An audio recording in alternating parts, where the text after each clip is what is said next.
Welcome to a new video. Today I want to talk to you about how should you approach marketing your indie game on social media, and what are some of the three biggest mistakes I see based on the studios who reach out to me to look at their Instagram accounts and see what could they do better. If you are new to this channel, hi, I am Dragana and I am an ex-animator with 10 plus years in animation industry.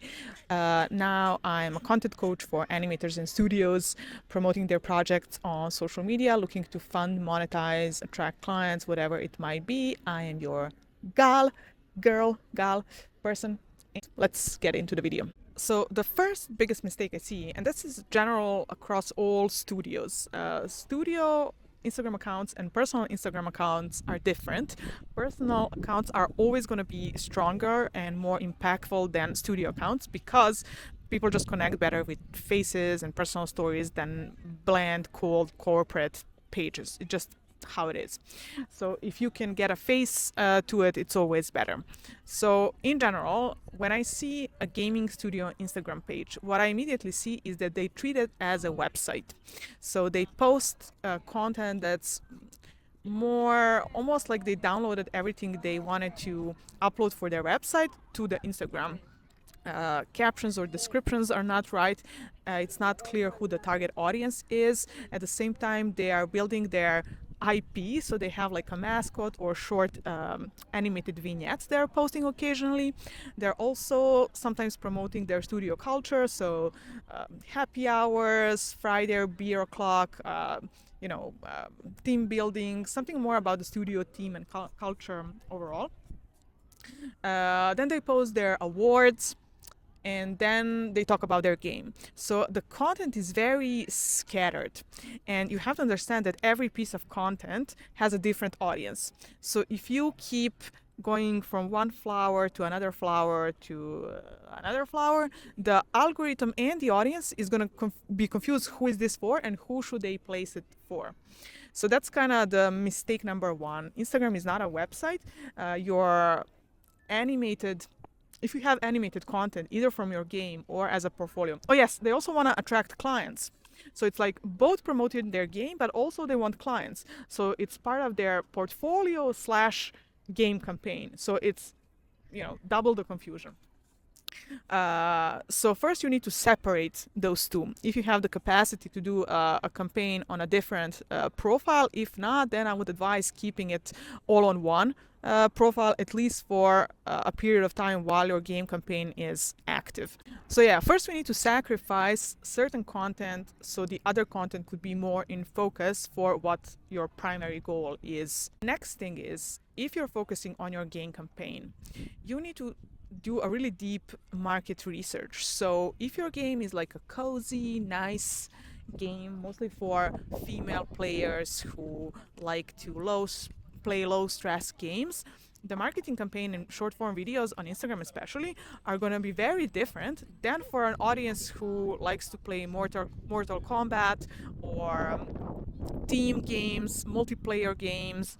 So you need to research how other studios, other teams, other indie developers, not even indie developers, but how other games have went viral. What is the format for that type of game? So if you take a look at some of the cozy games I mentioned, it's mostly that girly aesthetic. Nice vibe, usually clean girl aesthetic, a lot of pink, a lot of calm energy. So something that's gonna instantly communicate what is the feeling you're gonna get when you play a game. So you have to understand, as a developer of a product, it's never about the product, it's never about the game, it's never about your animated content, it's never about anything. It's about the feeling the viewer is getting. So what it is for the viewer, so you need to communicate what is the viewer getting as a result of that. So that's first. Go on TikTok. On TikTok is usually where all the trends migrate to Instagram. I'll research on TikTok a similar game to yours, like formats that resonate really well, and what can you replicate. Then I would double down on replicating that at least once a day, maybe twice a day if you have a team, and seeing how fast can we get to some data, because data is what you want. At least 20 videos to see what performed well, what didn't. Did we execute this right? Maybe the idea was right, that what we were copying, but execution wasn't. What was it wrong? Did we attract the wrong audience? What's the hook rate? What's the retention rate? So all of these things are something that you will need to heavily analyze if you want to have more people hear about your game. That's completely normal. And of course, do that on a consistent basis. So after roughly every 20 videos, look at what your top performers are. Are you getting any conversions out of them? So are people actually signing up for your Steam wishlist, or are they just passively consuming? Do you have a lot of engagement on your videos? What videos are good for engagement, and what videos are just good for bringing views and new followers? Because oftentimes what I see with my clients who do have a lot of data like that, I can see that different videos produce different outcomes. So not this, one video will not give you and conversion and engagement and viewership. So you will have to optimize for different things depending on what you're after. And that's how I would start, basically. Rinse and repeat, always improve. Keep your marketing campaign at least 6 months, 4 months up until your launch, and then at least 2 months after the launch to keep people engaged. Record how people probably from your team are playing the game, what's the feeling and excitement they are getting from it.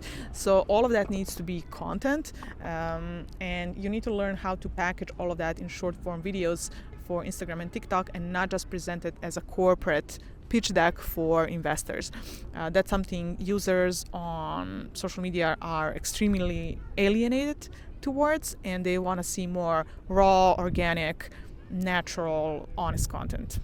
But of course, just because something is raw and honest and looks organic doesn't mean it's easy to make and easy to produce.